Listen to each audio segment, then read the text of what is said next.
to GratitudeSpace Radio. Thank you for being on today. Chris, I'm so excited to be here. It's great to see you. It's great to see you too.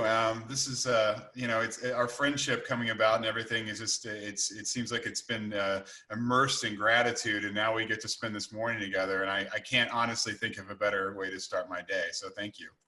I appreciate it. I feel the same way. Absolutely. Thank you. Can you, so for people that don't know you, Hilary, could you share some stuff about yourself? Absolutely. So I am Hilary Russo. I am the Holistically Speaking health coach. And that's been a journey in its own right. I mean, I'm certified in integrative nutrition, holistic health, but also I'm a emotional well-being practitioner of a modality called havening techniques. So it alters your thoughts, moods, and behavior through touch and pleasant distraction, which I absolutely adore and do every day. I might even be doing it while I'm sitting here, but I do that. And I'm also a journalist. I've been a journalist for over 25 years, and I found that I could fuse my passion with my purpose by focusing on health and wellness related stories, so that it's all about storytelling, as you know, right? Sharing stories, empowering stories, holding space for people to share their stories, because we all have one. And that's what creates healing. That's where the gratitude comes from, you know? Yeah, that's beautiful. And I totally, even as of yesterday, just it's so relatable, just to allow people to talk and allow people to feel like they're seen, you know, and then they have these stories, and just, it's a gift to be able to give that to somebody when you know that's what can happen, you know. Yeah. Yesterday, my father came over because a friend of a friend is doing this project where she's just interviewing, people in their 80s and people in their 70s. And my dad just got to sit down and like be heard for like 2 hours. And I was just floored that somebody, you know what I mean? To be able to be a cog in the wheel to set that up, because I understand how much that means to him. You know, Absolutely. It was such a gift. Especially for the older generation, a lot of times they're dismissed. And I had a really empowering conversation with a friend of mine who is as an osteopathic doctor working with the geriatric age. And we had a really great conversation about how that generation tends to not be heard anymore. It's almost like sometimes going back to childhood, where you feel like you're not heard as a child, especially if they're older and they might be living in a senior facility, or, you know, maybe there's onset dementia moving in, or just they get older and cranky. You know, people are like, oh, that's just grandpa. Oh, that's just mom doing her thing. But the thing is, if we just take time to listen, there are some really amazing stories that we can get from no other generation. So holding space for the older generation can be the most empowering, because they've got the longest book with all the chapters, you know? Right. And it's grateful, it's gratitude for them. Right. It is. And, my father, cause my mom passed away. So it's, him just being able to have a conversation with just somebody outside of like my sister, you know what I mean? You have your staple people, but having somebody new, I guess it's, it's almost like when you talk to somebody new, it's like, they don't know your stories. They don't know your baggage. They don't know any of that. So it's almost like you can walk in and you're almost naked in a sense, because you don't have any of these fears. There's nothing tied to it other than, here we are. This is a good I'm just here with you and you're listening, and that's beautiful, because I don't have any, you know what I mean? It's like he didn't know Gail, so therefore it was just an engagement with a stranger, and he's great with that. He's a talker, so it was really great. Yeah. It's one thing to sit there, and it's something that I tell my students all the time. I'm also a college professor, and I teach broadcasting and journalism. I teach compassionate journalism is what I call it, even though that's not the technical name of the class, but I instill that in my students because it is a lost art. And I tell them, I said, there's a big difference between hearing and listening. And there's certainly a difference between listening and active listening. And when you just take time to sit and listen and find that there is value in the story that's being shared, it provokes new types of questions instead of the ones that we're already going into thinking we're going to ask prior. It creates a whole different conversation. It creates human connection. And it says your story's valid, and I want to know what you have to share, you know? And that's the meat and potatoes right there, you know, the human connection and being able to truly share on a deeper level. As you and I know how we met through, Right. you know, the gate group, but also having a friendship with Chris Shembra Mm-hmm. from, you know, just from the 747 Club, which is all about the sauce is the human connection. It couldn't be any more simple than that, you know? So yeah, it's really just holding space for people to share their stories. Yeah, it's a beautiful thing, and like I said, it was just such a gift that I could be part of that. And because I got to see that, it actually then sprung ideas in my mind to, I know how much he loves telling his stories, and I and he was a teacher for a lot of years, so I know. I think that if I just said, let's film just with my, my phone, like let's just film like little segments of you telling your stories, I think that would, he would love that. And I would get a lot of fulfillment out of doing that.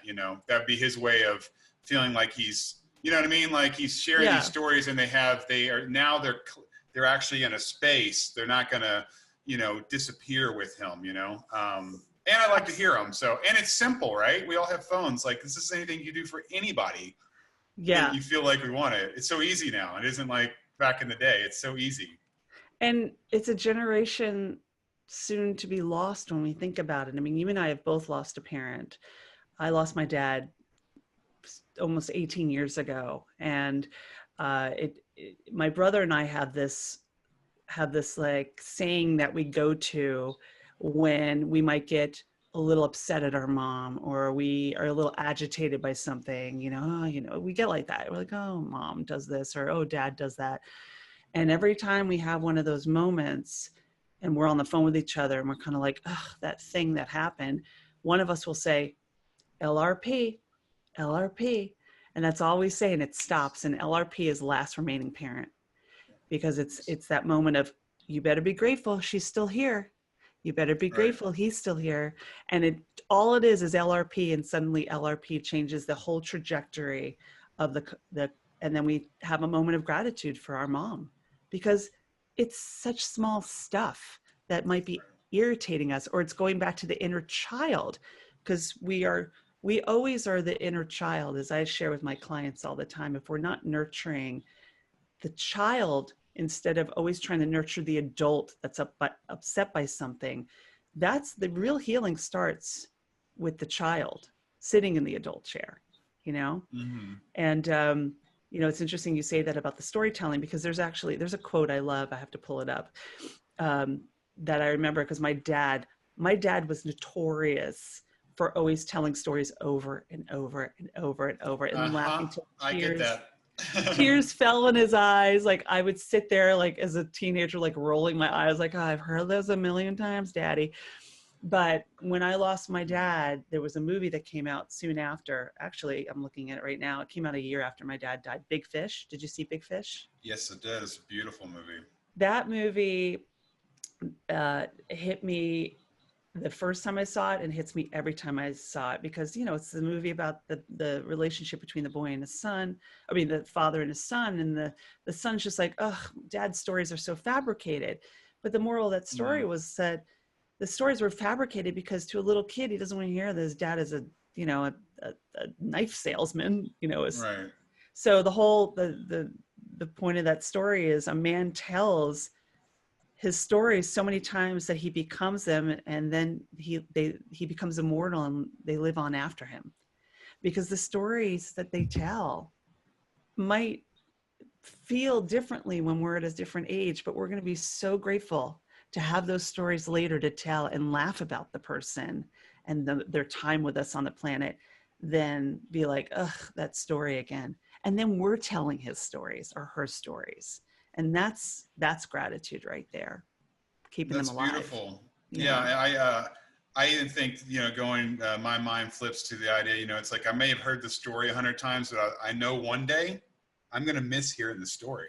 Exactly. No, I mean, so let's turn that, like, that, oh, I've heard it, to I'm going to totally miss, I know one day I'm going to miss it. I'm going to miss hearing this story, whatever it is, You're going to miss the so story. I try to remember that if I start to get peeved for some silly reason, because I've heard it, or, because I'm putting myself in the mix of it, opposed to just appreciating it. Yeah, it's about me when it's not.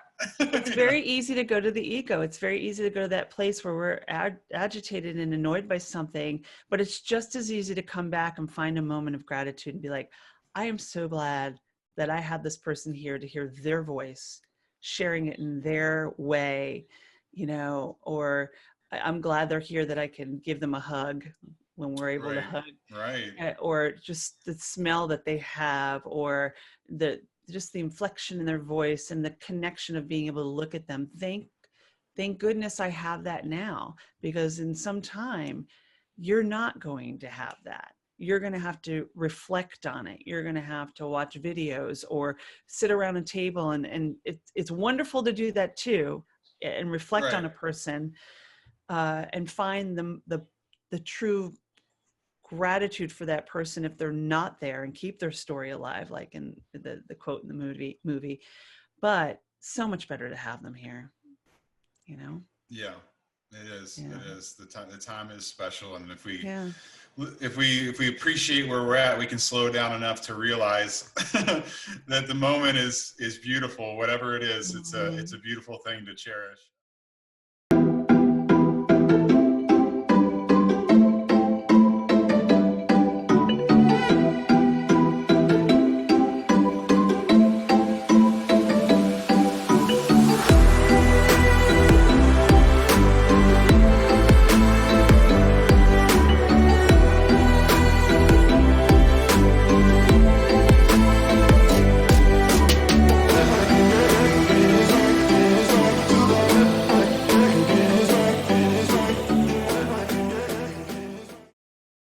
In this moment, simplistically, what are 3 things you're grateful for?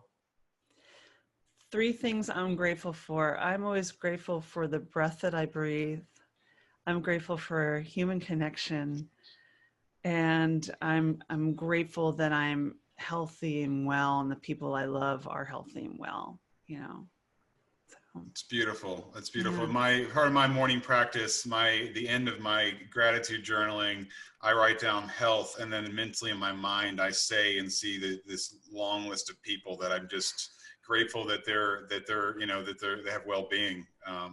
Obviously I'm in the list too, but I go through that. It allows me just to be in a place to go. I realize that I'm so fortunate that I have so many people in my life that I love and love me, and that they're healthy.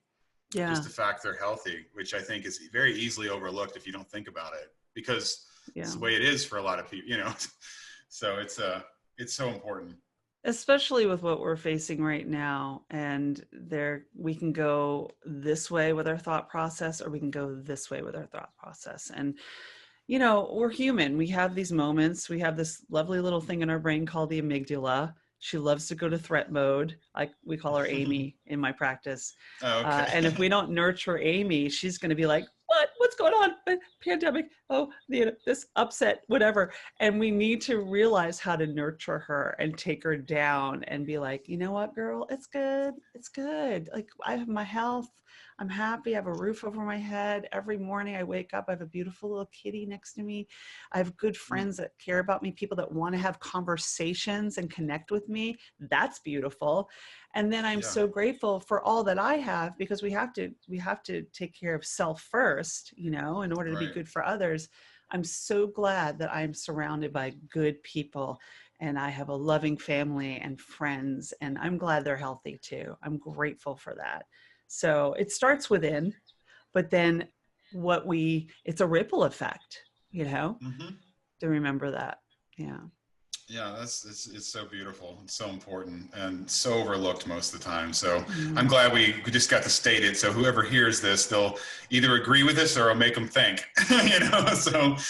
I'm all about making people think. Thought-provoking conversations are my jam. So. Yeah. It's wonderful. So if simplistically, what would be your definition of gratitude? Oh, that's simple. Love. I mean, Love. when Okay. I've been thinking about it, I mean, you have to have love first. Gratitude to me is love and kindness and compassion for self and for others. Gratitude is about being, in the simplest terms. You know, we have this tendency to go to thought all the time first, like think. We go right to the brain, and it really is about feeling. You know, feeling and thinking connect, but we need to feel. And like you said, you wake up, you do your gratitude journal. I wake up, I do mine as well. I sit and I do meditation every morning. And I think it's really just being present and like filling the space with love first, because then you can emit that, you know. Right. Right. That's Right. it's powerful. Yeah. I love that. I love that you just gratitude, your definition, love. That was really, I love that.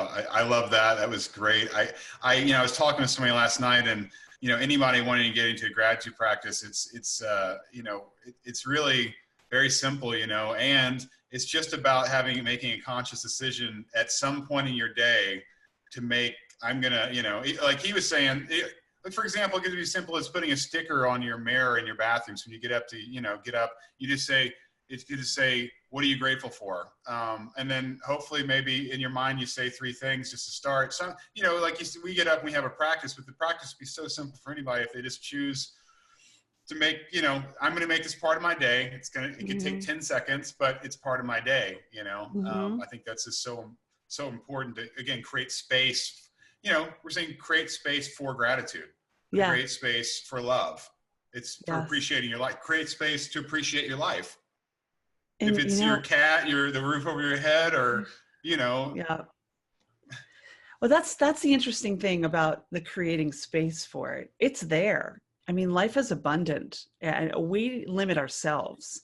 And that was a change in my thought process I had to go through as well. I mean, it is a practice. If you're not brought up thinking that way, and we come into this earth just perfect, right? It's all that's around us that kind of like messes us up. We've all been through stuff. I mean, my whole idea with what I do, and when I share with my clients, what I share on my podcast, Holistically Speaking, all of that is like we in some way have gone from trauma to triumph. It's the transformation, but it takes time and it's practice. And I think that's the space for love and gratitude is abundant. We need to stop limiting ourselves and thinking that there's only this amount of space for this and this amount of space for that. It's not like you're filling a checkerboard or something. It's there for the taking. But it's also there for the giving. Right. More you have, the more you have to give. Yeah. That's so true. I love that. So this is a kind of a gratitude experiment, which I'm really happy that I started the podcast, because trying to write this out would never work because people overthink things. So the simplest thing is, I'm going to ask you a question, and then I just want you to answer with one word, like one name. Okay. And don't say anything else until I ask you into a little more here. So when you hear the term somebody in my life I'm grateful for, what name comes into your head? Mom. Okay, I love that. Now let's do it again, because I want to go another layer deep. Somebody in your life you're grateful for. David, my brother. David, okay. We're going to go one more layer deep. Somebody in my life I'm grateful for. My dad. Okay, there we go. So I asked that because great thing is you just got to do 3 things, which is wonderful. But I wanted to get to the person that you don't normally isn't the first person that pops in, because it's all random. It's not about, obviously it's not, there's no like degree of this person's better than that. This is like who shows up. So now you said it and you had a really beautiful smile on your face. I want you to tell me some things you're grateful for about your dad. I just want you to share some love for your dad right now. I'd love it. Yeah. And it's interesting because the first 2 people are still here. My father's no longer here on this plane. Things I'm grateful for about my dad. My dad taught me that disability doesn't mean inability. My father was a severe diabetic, died when I was 29 years old, had, heart attack, wore a prosthetic leg, played minor league baseball in his early years and had a whole change in his life, went into law and was a very successful lawyer. But with all that, had the determination to just be the best he could be. and not let his disability get in the way of his ability to shine. My father, honesty. My father was probably one of the most honest and kind people, people that don't even know my dad or knew my dad for a very short period of time. When I talk about him, they're like, oh man, your dad was awesome. Or, wow, we knew your dad through you, So that's the biggest compliment when I say, oh, I wish you met my dad. They're like, we have through you. And I'm like, like right there. Whoa. And my dad was just, he was just a warm person, warm and caring, and just a good man. And yeah, I mean, that's Stephen for you, Stevie. I love that. Thank you. Thank He's you with so me much for every day. sharing. Yeah, he's always Right. with me. And I talk to him regularly, but I also feel like when I have questions and I'm sitting in the silence and waiting for the answers, yes, I believe I have my guides and I have intuition in the universe, but I also feel like my dad's there. And there's that sense of like structure. He was like a little more of the structure of the two parents. My mom's more free spirited. So he's the one I go to for that. Let me figure this out in a structured kind of way, So, yeah. That's beautiful. I really love that. When I asked that question, I was talking with my friend Teddy, and he told me, he shared something so beautiful with me. His mom had, I believe it was MS for 18 years or something like that. And that's how he knows her growing up. And what he expressed to me, which is almost like the other side of the coin with your father, this beautiful thing was, he said, basically, either I could be angry that she had this, and that could be what I think of my mother, or I could just love my mother because that's just a part of her. And I just love that thought process of, whatever that is, it's just part of who she is. And I love her. Just like your father had, with the prosthetic leg and all that, that wasn't who he was. That's just part of him. And he didn't make it. And so we're flipping it. He didn't make that who he was because he was so much more than not having a leg. Like he said, I mean, with all the beautiful things he said. He didn't make that about himself. It never was about him. Right. You knew because of the way he walked, you knew because of just, what he had to go through medically, but you didn't know from the man that was here, the brilliant mind of my father, the one that laughed until tears came out of his eyes, like that was my dad. Great sense of humor. And, you didn't know because that's who Stephen was and still is, he's still everywhere. But it's also interesting that you bring that up about it not being him or her, whoever the person is, because I had a great conversation earlier this week with a group of people that are part of this empath group that I'm in. And we were talking about karma and how, people come to the planet and sometimes we feel really bad that they're going through something, and we're like, oh, we feel sorry for them. But like a lot of times those people don't know any different, maybe they're born with, they're on the spectrum or they've lived their life never being able to see. And we're like, oh, you feel bad for those people, but they're usually the happy people. They're embracing, especially kids. You're always like, wow, that child is dealing with that ailment, and they're just bright and shiny because they're living everything they possibly could be living. So really, maybe part of it is they're brought to this earth to teach us a lesson. Right. And they're learning, they're here to be the lesson for us if we observe and we listen and we watch. And we don't come from this place of like our expectations about what their life should be, It doesn't mean not feeling compassionate and empathetic for somebody and what they're going through, because absolutely empathy and resonance is so important to see it from their eyes. But don't always feel so bad. Look at it and stay there with a moment and be like, what can I learn from this? Look at the joy that child is feeling, and they are a void of, like, they don't have any arms or something. And I have had a situation like that hit me when I was about 7 years old, interestingly enough. Yeah. My mom, when I was a kid, did a lot of volunteering.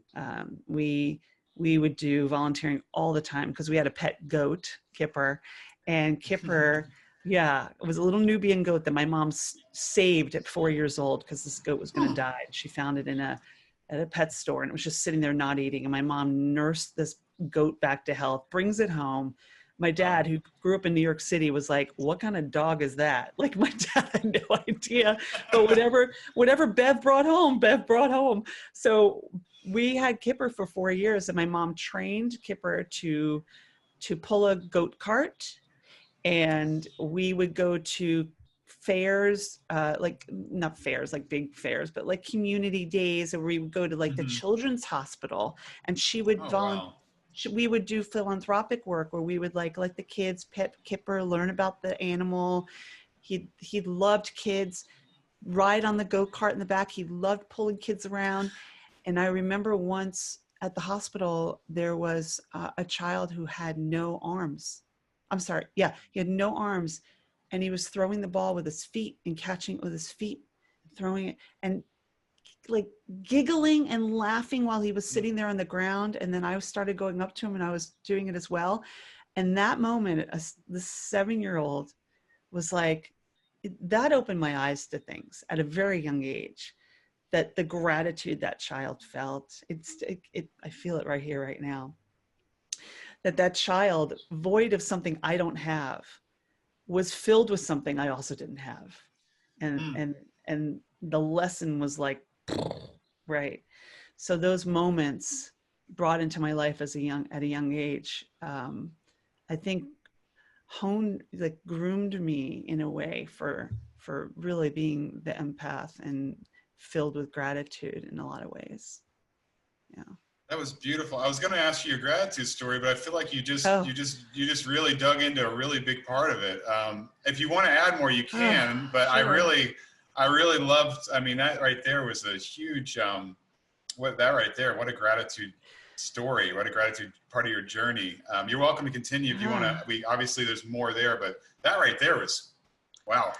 I when you told me, when we said we were going to talk, and you said, I might ask you a gratitude story, I've had others that I've mentioned, and I've actually never used that in context with, so I feel like maybe it's empowering just to leave it right there. I mean, as a child, probably one of my eye-opening experiences realizing what gratitude was, seeing that you can be in complete and utter joy with what you have, and not to put your own expectations on someone. I might have not known that's really all what it meant at the time, like looking back at it now, but I remember feeling like, wow, this kid's cool. He's throwing with his feet, and just the gratitude I had for that moment. As an adult, I think is a story, if you were to ask me that again, I had a really beautiful moment probably about 11 years ago where I wasn't living in New York yet. I came to New York. I was on the fence about New York, LA, being somebody in TV. I'm like, do I want to be a host in New York, or should I go to LA? And I was pulled, and I'm from the New York area. So to me, something said, come home, come home, come home. So I was in New York. I had just taken this course called the Landmark Forum. I decided to take it in New York. I could have taken it where I was living at the time in North Carolina, but for some reason I decided to take it at the headquarters in New York, which was probably part of the universe pushing me towards that journey to come here. And there's 3 days to the course, and there's the 2 days that are like intense, and you're in the room and you're connecting with people and you're doing stuff and you're waiting for yourself to pop and you're waiting to get it, right? And it could be very overwhelming sometimes. And there's a day you have off in between the weekend and the Tuesday you come back to kind of celebrate the graduation, right? So on that day in between, that Monday, I talked to my brother about it, who also did Landmark. I guess at the time it was called EST, which has changed dramatically. It's that it's in itself, a lot of people had a negative feeling about EST, but it's changed a lot. And my brother did it. My mom did Landmark. And my brother said to me, he goes, you know what, that day off, you need to do this one thing. you need to go to Hayden Planetarium at the Museum of Natural History, and you need to see like one of the space shows, because you will realize just how small you are in this world. You will, like, you're a speck of dust, and things just don't mean what you put, like you put too much on things, right? And then you need to just walk around the city. So I did that. I went to Hayden. I spent the day by myself. And it was like another moment. I do that a lot. And just realizing, sitting up there and listening to Harrison Ford's voice, like voice over the entire thing. I'm sitting with my, kicked back on these chairs so you could see the planetarium ceiling. Right. And I walked out of there like, whoa. And I've seen a million of those shows, but there was something about what just happened 2 days prior, being in the Landmark Forum and then doing that. And then I took a walk in the park. Literally, I went to Central Park, bought myself a pretzel on the street, because there's nothing like a hot New York pretzel in the fall and the winter. And I sat on a park bench next to a gentleman by the name of Bobby. And Bobby was tattered and older, maybe, gosh, who knows? He could have been my age. I don't even know, but he was very weathered. Right. And I just decided to sit down next to him because everybody was passing him by. He was an older Black man, kind of looked like he could have been homeless. Probably, right. Whether it doesn't even matter. But he didn't look like someone that most people be like, why? That was the expression I got from people walking by. They were like, oh, stupid tourist. I just got this feeling, and that's my own injection into it. But I feel like there were people that were just kind of like, I wouldn't be sharing your pretzel with that guy, and I didn't. And I was like, whatever, I sat there and I talked to Bobby, and I had the most beautiful conversation with this man who was a vet from the Korean War. So I guess he was older than me. And I shared half my pretzel with him and sat with him for about a half hour. And in that moment, I feel like I learned so much about kindness from another person. And I guess I shared it with him as well, because I gave him my time. And if we just realized how important time is to people, I walked away from that and shared the pretzel. He shared my first name. He shared his, shared a little bit of our story. And he was like, I remember him saying, because I told him I was on my struggle of like, do I move to New York to LA? He's like, you'll know. And I'm like, Bobby, Guru Bobby over here, has lived his life. And I feel like as much as I was able to give him my time, the kindness that he gave me back was like tenfold. So wherever Bobby is, and I hope he's alive and well, thank you, Bobby.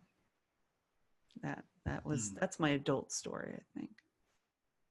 That was beautiful. That's a story of kindness too, like the end, like you said at the end. So that's the gratitude and kindness going hand in hand, and they do. It's that was really beautiful. I loved how the course primed you, and then your brother gave you some direction, and then you end up. The story's really great because you end up in the park with Bobby, and you have this experience that you never would have had unless all these other things aligned to lead you to be in that moment with your pretzel in the park. To have this amazing conversation. My father the other day told me he was in the mall and he saw an elderly woman with a dog. It was a rescue dog, like a greyhound, and he just ended up sitting down with her and just basically was, engaged her about her dog. And it's very similar in the sense that she got to just share. It was almost, I explained it to her, I said, it's almost like you said to her, what are you grateful for in your life? Because she just started talking about this dog and how much she loved the dog. And when we share space to let people speak their minds, speak their hearts, especially when they're talking about things they love, like it's a gift to both of us. It's a gift to the person that gets to listen to it. And it's such a gift just to, like when you were talking about your father, we went through that gratitude experience. When you said these people's names, I could read the happiness in your face, and I feel that because that's real. Yeah, that's so real. Oh yeah, thank you. It's why I'm so about asking people what they're grateful for and who they're grateful to, because it just brings me, I get to see this creation come out that has nothing to do with me, and I get to take it all in. and it's a beautiful thing. It is a beautiful thing. With over 50 different perspectives and stories on gratitude, this book captures what most books don't. The secret sauce is in the number of voices and stories where you'll be sure to find a personal connection to so many as I did. A really excellent book, David Freeman. Found exclusively on Amazon.com. Beautiful thing. I feel that too when I do my podcast, just being able to sit and listen. And I just hold space for people to share their stories because it's empowering what we can learn from just listening. And you take something away from it yourself. I mean, it's a sense of a real positive selfishness in a way. But I also I love to, there's a quote out there that is sometimes your story will be somebody else's survival guide. Right. That's right.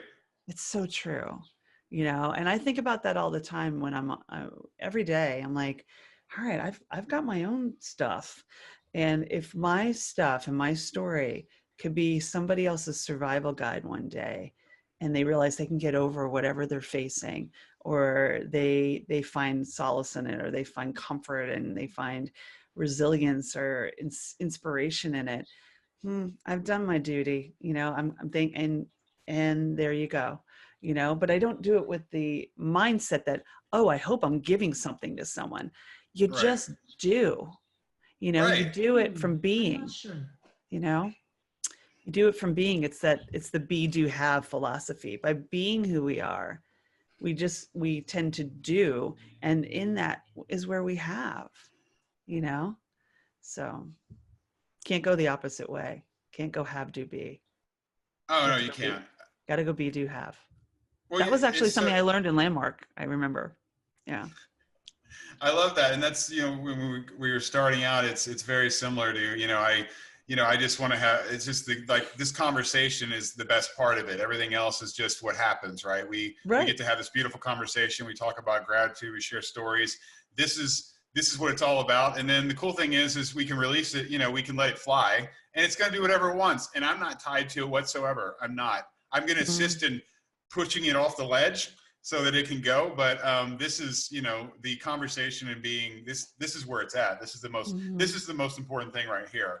Everything else is just, it's going to land where it is. I have no control over that. All I can do is release it. But this is what, if we don't do this, then there's no flight. There's no nothing, without this, there's nothing we're pulsating this out into the world, but we have to have this connection first, and then we just release it. And you have a podcast, you understand that idea, obviously. Yeah, definitely. And human connection, there's nothing more powerful than that. I mean, it's so important to connect with others and open your possibilities up to connecting with people you might not normally connect with, like the Bobbies and the little boy at the children's hospital. Or they don't have to be people only in your own circle. Expand the circle, expand the circle. If I could say one thing, expand the circle, because and expand it in a way where with what you put out, you're going to get back, so I'm very careful about toxicity in my life, removing those that are not adding anything positive to the space. That took work, and I can kind of read it now. I can read if that person, okay, it's not that you don't talk to them. It's not that you don't have conversations with them. We can't take everybody toxic out of our lives. We might work with toxic people. We're going to deal with toxic people every day, but they don't have to be part of our everyday, let your vibe attract your tribe kind of thing. Right. But there is a way that we don't have to let it permeate into our cells, and we don't have to take it in. We can be like, all right, I recognize that person for who they are, and I send them love and light, and I hope they figure it out. And this is all the space I really have to give them. Right. And that's because you can do that because you love yourself and you understand. Yes. And that's so important, Chris. I wish people understood that more. And I find that I face that a lot with clients that see me, especially the ones dealing with relationship issues, keep falling in the same patterns, the cyclical patterns of the toxic relationships. And if you do not truly value who you are, and you don't, if you're not taking responsibility for your part in allowing that to come into your life, then you're constantly going to let that come into your life. It's not about, well, I'm a good person, why aren't I attracting the good people? Okay, you might be an amazing person, but until you realize that you have to love this first, you could still be attracting people that need more than you have to give, you know? Right. Like, you know, like they say that it's very common for like an empath type person to attract a narcissist, because the empath is always trying to heal people and help people. And I get it. I'm an empath. I'm in the healing arts. Right. But I've had to be really careful. And I've been in that type of situation before, because we constantly want to heal and help. And what can I do to help this wounded animal or revive that dead plant? I need to stick with plants. That was a kind of funny conversation I had recently. I tend to be that person that goes to the plant store. I'm like, oh, that one looks like it needs help. And I'll like bring it back to life. And I had a conversation with one of my mentors who was like, so maybe you should just focus on the plants instead of trying to save the people, you know, and as far as like relationships being in something with someone. That was a big eye opener for me a while back. And I'm like, oh yeah, I can be here to help them in their healing, but to take it all in and feel like I can fix someone, people need to have the tools to fix themselves, and they have to be open to it. We can't fix anybody. Yeah. Nope. All we can do is work on us. Yeah. We can give them the tools. That's one thing Right. I tell them. Yeah. I said, I have the tools, and if you're willing and you're open and you are wanting to make this investment into your emotional well-being and living a powerful life, let me share with you the tools that put the power in your own hands, and let me be your guide in that process. You know, Right. you can be and that's empowering when you give someone the tools to realize that they have the control. It can be a little Right. scary at first, but it's like, no, I'm here. I'm good. I'm not going to just throw you to the wolves. But the minute they realize how empowering it could be to feel the sense of healing and growth and abundance and a total mindset change, then it becomes a practice, and then it just becomes a thing that you do, you know, it's the be you do have, you know, so. That's beautiful. And I know our time's getting close to an end here. I really loved you sharing that. I just wanted to make sure, you know, in closing, I like to always ask my guests if they have any just simplistic ideas or like habits that people wanting to invest more time in gratitude, like what suggestions, you know, daily suggestions, things that people could do that just come to mind. I think we both are on the same page about waking up every morning before you even put your feet on the floor. Pause in the moment and just think 5 things to yourself that you're grateful for. Some people don't want to journal. I get it. I have people that are so resistant to it that I work with, and I'm like, all right, not everyone's a journaler. But if you can just have the thought, put the thought in your mind, and you'll feel it. Have 5 gratitude moments, and it doesn't have to be anything deep. It can be like, I love my sheets. I love my purring cat. I love the fact that I don't have to be at work till 10 today, or whatever it is. Just 5 of the first thoughts that come to you. It will change the trajectory. It will put you on that course. And I think another thing is just, you know, be present. And if you feel like you need help, ask, you know, if you feel that you need to, you're struggling with something, okay, who's not? Don't be afraid to reach out to someone that can help you. You know, that's the work I do. And I do it in the most loving, compassionate way. And that just find the joy in little things, even if it's just taking a walk every day and you notice like, oh, there's a pretty little butterfly on that tree, or you notice a new bird going by, or like just feeling the wind. These are joyful things. We don't have to go for the huge things. Find it in the little things first. And that will set the pace for everything in your life to manifest, you know? That's where we go positive. Yeah. Yes, and it's I love the idea of you're waking up and you're priming your brain for to have a good day. Bottom line is I do that. You know, I wake up and my device, my Amazon device says, you know, how's today? It says today's going to be a great day, and then it says to me, what are you grateful for? Yeah, and there's a lot of apps out there too. Oh, There's yeah, yeah. I have an app called I Am, and every hour it'll send me a and it goes I am, and I'm like, wow. Oh, I love it. I love this app, and it's free. Check that out. Yeah, I Am. There's so many apps like that. I mean, you can purchase some, and then there's some that have the free aspect to them. But the I Am app I love because it pops up on my phone, and it'll be like, I am creating abundance in my life, and you can set some, or you can write some yourself. But it's just really, it's a reminder. We have to stay in positive affirmations. I know a lot of people are like, oh, that's kind of woo-woo. No, it's not. You're changing your brain. I mean, I work in a field of neuroscience. The brain is a powerful tool. As a Havening Techniques practitioner, my whole thing is about being. My whole thing is about how you can create the positive, the happy chemicals in the brain by doing touch and pleasant distraction. And when you create those happy chemicals through the touch, it can actually disconnect any of those traumas and those upsets from the actual thing that you're feeling.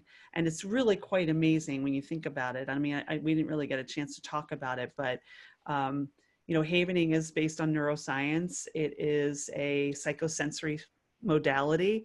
And like, if you have a moment where, if you're triggered by something that you're constantly triggered by, like say you're in a car accident, and every time you pass that same spot, you get triggered, right? And it's almost like something comes up and it fuses it like gluten, and then it goes away. But then that next time you pass that spot, it comes up again. The whole idea of havening is that when you haven and you work with a practitioner, and you can also learn self-havening, which I can share more with that. You actually are disconnecting it, because what happens is it creates the oxytocin, serotonin, the dopamine in the brain by the action of the havening, by the pleasant distraction, the calcium neurons, which are like the awesome chemicals. And it disconnects when you're doing the process of havening, so that it can't reconnect, and you look at things differently. The events still happen, the upset's still there, but you don't look at it the same way. And that's the beauty of havening in neuroscience. So I do havening every day too. I wake up in the morning and I'm doing my gratitude, and I'm in my pleasant place, and it completely changes my day. And I'll do it a couple times a day, because little things aggravate us, right? So yeah, so that's something that sits with me pretty deeply too, is my practice. I'm glad you could explain that a little more. Yeah. You know, again, I know you have to get going soon. So if you could, where's the best place for people to reach out to you and connect with you? Sure. Well, I mean, my website. Yeah. So my website is hilaryrusso.com, and you can connect with me there, and you can find information about my podcast, HIListically Speaking, which is available on all podcast platforms. And I'm also really grateful to have this opportunity. And I do want to share with folks that if you connect with me, I know you're going to share this link as well. I'm going to be sharing, this is my gift, that I'm going to be sharing an intro to self-havening, which is my gift to those who sign up for my Thrive Hive. And there'll be a link that I know you're going to share on that. And by signing up for the Thrive Hive, you have access to just getting some happy stuff, you know, like good chemicals, good information about havening. I put it out every week, and then you get the inside scoop to my podcast, HIListically Speaking, before it even is released. And yeah, and then a discovery session. I'm going to throw that in there too. So people, if they have questions about my health coaching or my havening techniques practice, I'm gifting a discovery call for folks. Yeah. That's beautiful. Thank you so much, Hilary. I'll make sure that all that, when this comes out, all the things she's talked about will be links in the show notes. So yeah, it's hard to say all the links, so I'm just kind of giving the roundabout, but whatever I can do to create the space for people to live powerfully and realize that you can put the power in your own hands to live well and just be well. Yeah. That's wonderful. Well, thank you so much, Hilary. And I'm Chris with Hilary Russo, and that was GratitudeSpace Radio. Thank you, Chris. Thank you. That was wonderful. Thank you. Did I talk too much? No, it was great. It was great. I'm a talker. I was just kept looking at the clocks. I wanted to make sure we had time to do the birthday thing. I'm always trying to be conscientious of other people's times, but because I feel like we could if there was no constraints, you and I could talk probably forever until we're like, okay. Yeah, and I have a 12 o'clock appointment, so I know you're being mindful of time. I should have told you that because I could have. I mean, obviously, I could have gone a little longer. So. Oh, okay. Oh, okay. Well, I would love to, there's no reason why we can't do this again just because Sure. I enjoy doing it. You had there were some really great stories there. I really liked it. I really enjoyed it a lot. Thank you so much. Oh, of course. You sharing about your dad was really beautiful, and the story with the man in the park, and the child, when you were 7. I mean, those are really great, poignant, like really good stories that just brought there's a lot of gratitude there. It was really beautiful, and I could see it and feel it the whole time. So I'm excited that when we get around to doing this podcast release, I can get videos of just you sharing those 3 stories. Oh, so I will. They will be their own little segments because I just want people to hear that stuff, and it's a home run. As soon as if they can see it, hear it, then that's it's happened. The space has been created. The cool thing is that it's giving back to me too, because it's like what we were talking about with the story, the big fish story. I love being able to share where I can keep the people that are close to me who might no longer be on this plane, keep them alive, and that's important to me because Yeah. Yeah. And I know you feel that way with your mom. So any chance I have, Oh yeah. It's so beautiful when you told me before, I think the first time we talked, you said, I'm going to write my mom something because of, your story, which made me feel amazing. And then my friend Peter in Hong Kong, his birthday's coming up next week. And he said, because of your story, I'm going to gift, he's into like BMX stuff because he was a biker when he was younger. So he bought like a sport coat with like the checkered stuff for his dad, like a scarf for his mom that would be given to them on his birthday. Isn't that cool? That. Yeah. I was like, and he's just like, because your idea there made me think I should be, let me do a little pulsating outwardly on my birthday, and it's just knowing that, again, that's just because I wrote my mom a letter 6 years ago, That's just so because my mom, empowering. you know what I mean? Just because my mom being who she was, that's really what it was, right? It's because she was, just because I was fortunate enough to have her as a being a son to her, and just took an opportunity to appreciate her, right? Totally. And I was thinking of our time. Let me say one more thing. I'm sorry. When you were sharing, I was really wanting to tell the story. My mentor, my biggest, the man who's believed in what I've been doing all this last 6 years. The only reason I met him was because he wrote an article in Inc. magazine about gratitude, about appreciating a coach that was his wrestling coach when he was a child that he ran into 20 years later. And the amazing thing about that was yesterday I wrote a gratigram to the guy, Kevin, who sent me, because he thought about me, right? He sent me this article and said, you should check this out, right? So what I'm trying to say is we just never know what you're saying. You never know what you're putting out in the world, what's going to land. He just wrote this article for Inc. magazine about appreciation. And then because I had friended Kevin kind of through Twitter, through gratitude, Kevin thanks me and sends it. And then here we are 6 months later. And I have this amazing friend who's been my mentor and just, who believe, you know what I mean? Like, because he decided I'm going to share gratitude, and he just put this story together. Isn't it amazing? That is awesome. That just makes you smile, Yeah, I mean, it goes back to and if I hadn't written my mom the letter, I would never have met Kevin. I wouldn't have been looking, you know what I mean? Like synchronicity. It's just these people sharing this goodness, you just don't know where it's going to land. Somebody will listen to our podcast we had, and it's going to spark something in somebody. It will happen. I hope so. It will. We may never know about it, but it will, because that's right. We may never know about it because that's the selfish side of it. Like, we want to see the return, the ROI, but it's like, no, the ROI is just putting it out there and knowing you did it. Right. Yeah. Because we can't control the rest of it. That's why No, go ahead. We can talk for hours, I have a feeling. No. You know what I wanted to Yeah. do? I wanted to get a picture real quick, Oh, yeah, sure. so that I can just say, hey, we talked, this will be in the future episode or whatever, but can I just get us Yeah. like, yeah, all right. So let me do this. 1, 2, 3.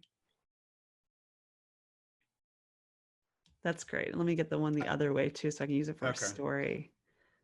I think I know. Can you do story? How do you do it like top on top of each other? Oh, you want to get it? I gotcha. Yeah, I don't. I think the only way you could do that is if you minimize your screen and then you were to drag. You know what I mean? Like you were to make your one screen and then drag your image above it. Yeah, I did it the other day. I can do speaker view, and then there's the. Hold on. Oh wait. Maybe I just figured it out. Hold on a second. Give me 1 sec. I'm gonna figure this out. Yeah, that's fine. Because I know I did it with Brian. I just don't ever remember how I do stuff sometimes. Sometimes I just forget. Hold on a sec. All right. Move us there. I think that, like you said, drag it. I see what you're saying. Give me 1 sec. I'm going to capture it. All right. You ready? Yeah. Let's see how this looks. 1, 2, 3. Yeah, that looks good. Perfect. I'll figure it out. And you've given me an idea. I should start doing that with my guests because that'd be fun to have like a scrapbook even, you know? Yeah, and I just try to do that so that I can, let me take one more because I realized my eye was blinking. I can't see without my glasses. Hold on 1 second. I'm going to do it again. Hang tight. Let me take my glasses off. Yeah, it's good because then you can like use it with your, let's say your Instagram. Like today I'll post, I'll be like, had a great conversation with Chris Palmore of the GratitudeSpace Radio, and it's not the post, or it could be, but it lets people, it's kind of like a coming up, you know, that's me in the TV world. You know, I'm already. I love that. No, that's a great idea. Yeah, that's a great idea. To give people, you know, you want to build your audience. Okay, ready? 1, 2, 3. Great. Okay, one of those will work, I'm sure. Great. Yay. Okay. Excellent. Well, can we do the birthday real quick? Oh, I'm sorry. I forgot. We have to do your thing. And I don't, like, that's what I'm here to do, your thing. Hold on 1 second. Let me move that over so I can see you. Yes, let's do the birthday thing. So what do I do? Well, I'm just gonna, I'll take a breath again, and then I'll just lead you in, and I'm just gonna give you I'm basically gonna give you the floor, and then you just, say something like, on this birthday, I want to, whatever you feel like you're saying. Yeah. It's just the idea is that we're doing this right now, and the cool thing is next March, this is going to be a surprise to you because you're probably going to forget about it, and this is a gift to somebody else, right? So the cool thing is you're and you can direct it towards several people if you want to, or one. It's completely your bag. You know what I mean? It's just I'm just giving you a platform on your birthday to share a little gratitude. And again, this is going to be, whatever it is, 6 months. Yeah, from now, March 30th is a ways away. It's like 10 months away. So it should be one. It most likely is one person though, right? It's what you want to do. It's totally, it's, I had somebody who just went through a long list, and that's fine because again, I don't want to like stifle, you know what I mean? Like, and then I had another person just talked about her partner, Yeah. So, and then I had another person that said very little, but we had a really long discussion, which is, we've already had the long discussion. So it's really, I mean, honestly, it's completely what you want to do. And you just be wary of how, if you're just like. And you're asking me? I'll lead you in, and then we'll just go, and then. How much time do I have? Honestly, you could talk as long as you want, but if 5-10 minutes is fine. Oh, okay. Will you be interjecting? I mean, will you be also chatting with me about it, or is it just me like, I'm grateful for this, and it's just me talking? No, we can. Okay, if you take a breath, I can interject, and we can expand on things. But it's just supposed to be kind of a free thing, just to. I didn't know if it was just like running off, like, I'm grateful for this, I'm grateful for that, I'm like 5-10 minutes. Okay. Okay. It could be just a couple minutes, and it's not even about how long it is, right? It's really just, right. I mean, literally it could be 2 minutes. Let's just go for it. Let's just be organic here. Yeah. Yeah. Okay. Okay. Sorry. No, it's okay. No, I'm just taking a breath here. Well, Hilary, welcome back to Gratitude Space Radio. It's good to see you again. So great to be here. Thanks, Chris. I always enjoy being in the space with you on Gratitude Space. Likewise, thank you. Well, today this is a birthday gratitude episode, and your birthday's coming up in the future, and I just wanted to give you an opportunity on this coming up birthday, for you to share a little appreciation and love for either a person or a few people in your life. Yeah, there's a list, sure. I think without a doubt, I wouldn't be here if it wasn't for the beauty and the spirit that is my mom. She's amazing, and I love her every day, and I'm grateful for her every day, for the gift of laughter and love and nurturing and non-judgmental nature. I mean, my entire life she's been like that. Somebody who has been very supportive of both my brother and I, and just the humor. Goodness, my mother has a great sense of humor, and it's just, she's just love.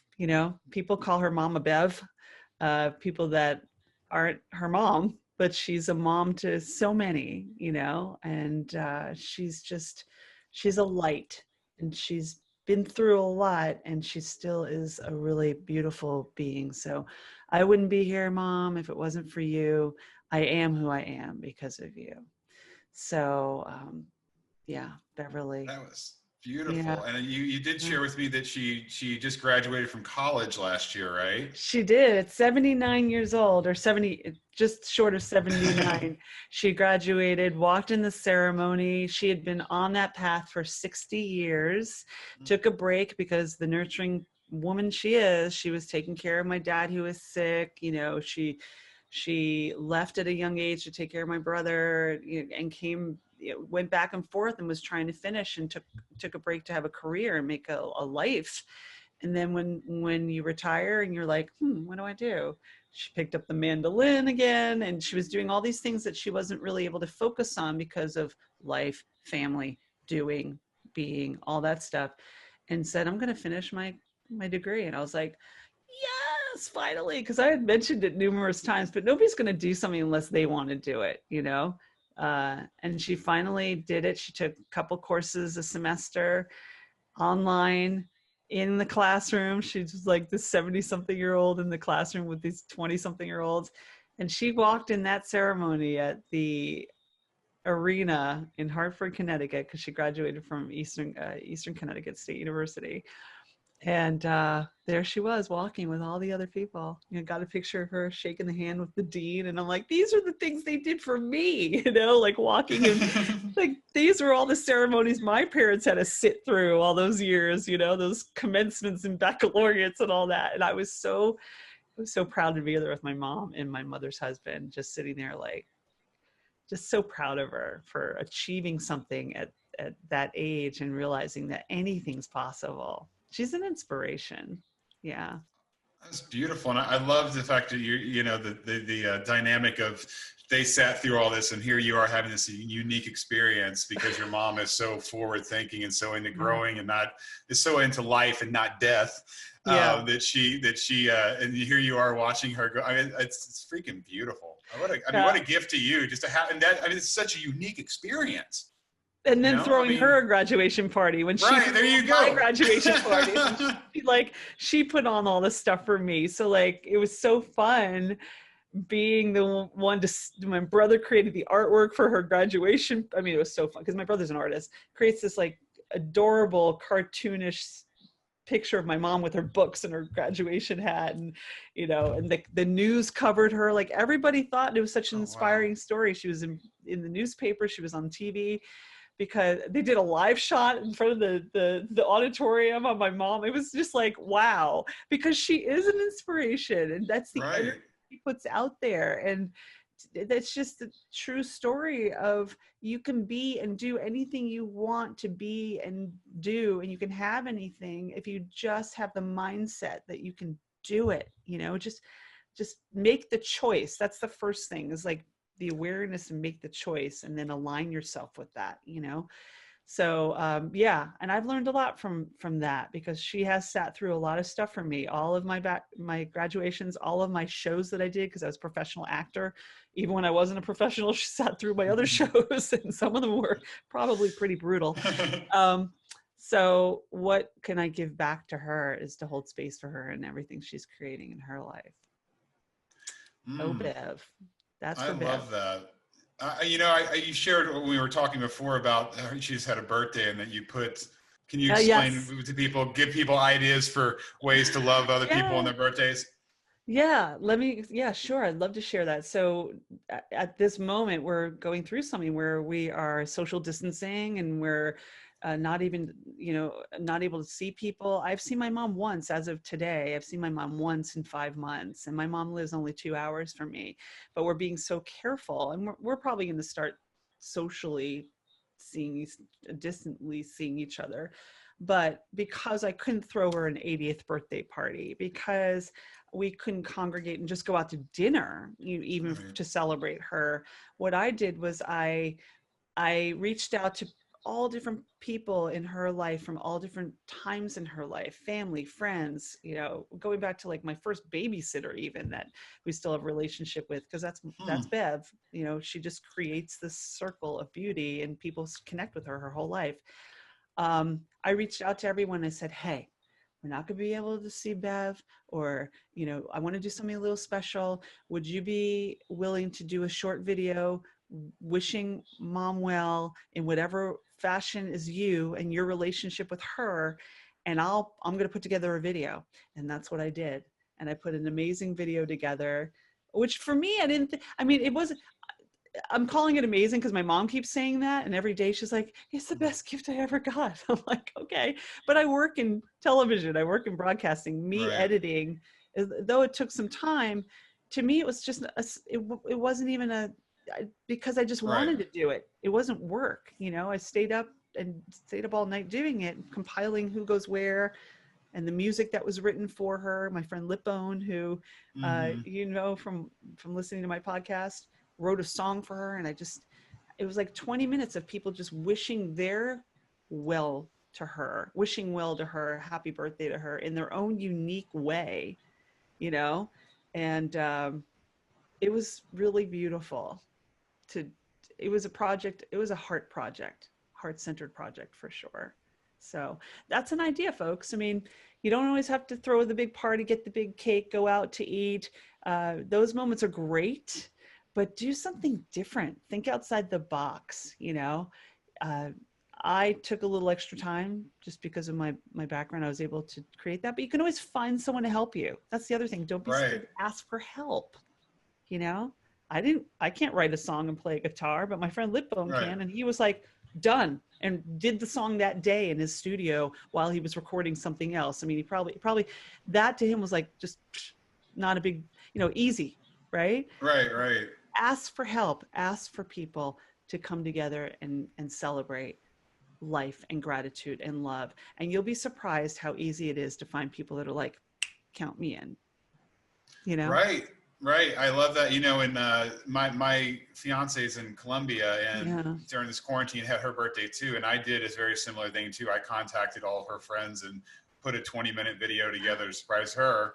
And, it's personal. It doesn't cost, it just costs time, and it's so personal, and it's so much better than anything I could have given her. You know what I mean? Just like with your mom, it's like you can't give her a physical present that would anywhere have the effect of what you did. You couldn't. No. What would that be? I couldn't even think of what that could be. You engaging people to share love for her that she loves. I mean, what a gift to everyone involved. Geez. Yeah, especially as you get older. I'm like, I'm running out of gift ideas. I mean, the woman has everything that she could possibly have in her life, and half the time she's like, do you want this? So she's giving stuff to me. So if I give her a physical gift, which if I find something unique that I know she loves, she'll cherish it. But there's something about giving people time and giving people something unique and that they can cherish that isn't maybe tangible. It's in a different way. It's gratitude, and it's time, and it's love. I mean, boom, that's what you need to give people first. And if you add on to that and you do a party or you do a cake or you bake something for someone or you know, have just share, take them to a movie or whatever we can do during the time when this actually is able to, when this does air and around my birthday. Those things are great, but it really just comes down to being grateful and sharing love. Sharing first. love, yes. Love yes. first. Those, you know, I mean, it's just an amazing thing because you got to surprise her. It's such a gift to surprise people. And that's the amazing thing when you do these the videos that we're talking about, they're not expecting that. And they don't know these people are about to pop up in front of you. It's a moment that will not be forgotten. You've curated something that is unforgettable and beautiful and simplistic. The hardest part of it was I had to get my mom's husband on it. And I wasn't going to be able to get him alone in the room. So I was like, kind of like, you know, it was like a operation, get Herb to say something. And so I got them both on like a FaceTime. And I'm like, so Herb, if it was Mom's birthday today, what would you tell her? You know, I'm just curious how you guys are doing. And I'm trying to be like really low. My mom was so on to me, but I don't think she knew what I was doing. Right. I was recording, but she had like makeup on. I'm like, oh, she knows I'm doing something. Cause she just kept looking at him. She's like, just tell Hilary how you feel about me. And I'm like, oh great. Now I've got a line producer. It was the most hilarious thing because, you know, sometimes you just want to hear it. And I think it was really beautiful to witness that, like ask him the question and him share with her and look at her. And like, I was recording and I'm like watching them. And there's so much more to the video. I probably should release her the outtakes. Yeah. Oh, you should. I'm sure she'd love that. It's like 10 minutes of my mom's husband like saying stuff. And I'm like, I can't use that. Like, you guys are being ridiculous. I mean, there was some stuff in there that was really funny that I did use, but being able to record them without my mom really knowing what I was doing was the hardest part. But then I'm like, you know what? Whatever. I don't care. It's beautiful. It's beautiful. Fun. I love it. Oh. They were ridiculous. Oh, man. Anyway. Well, when you hear this in the future, I wanted to say happy birthday. I wanted to say hi to your mom, Bev, and thank you for sharing Bev with us. I loved all those stories. It was really, really beautiful. So thank you so much, and happy birthday, Hilary. Your future self is getting this. And if I can say one more thing, as much as most of my gratitude, I mean, and we have an abundant space for gratitude in our lives, is definitely sharing my mom. I have to say, every person in my life, whether they're still with me or not, whether they have shared something positive or negative with me or not, whether they've left, you know, whatever they've left in my life is a lesson. So I'm grateful for every person that comes into my life. And all I can say is, for those of you out there that might be, you know, there might be situations that don't seem as positive, think about the lesson that person might be sharing with you. And even the person that you pass on the street, there's something you learn from someone, because it's all about connection. So be grateful every day for the people that cross your path. Whether they're there for a moment, you know, what is it, a moment, a lifetime? I forgot the saying, but whether they're there for like a brief moment in your life or they're there for your entire life, they all have a purpose. That's beautiful. Thank you so much. I think that's a great place to end. And I'm Chris with Hilary. It's GratitudeSpace Radio, and we're out. Thank you. Thank you.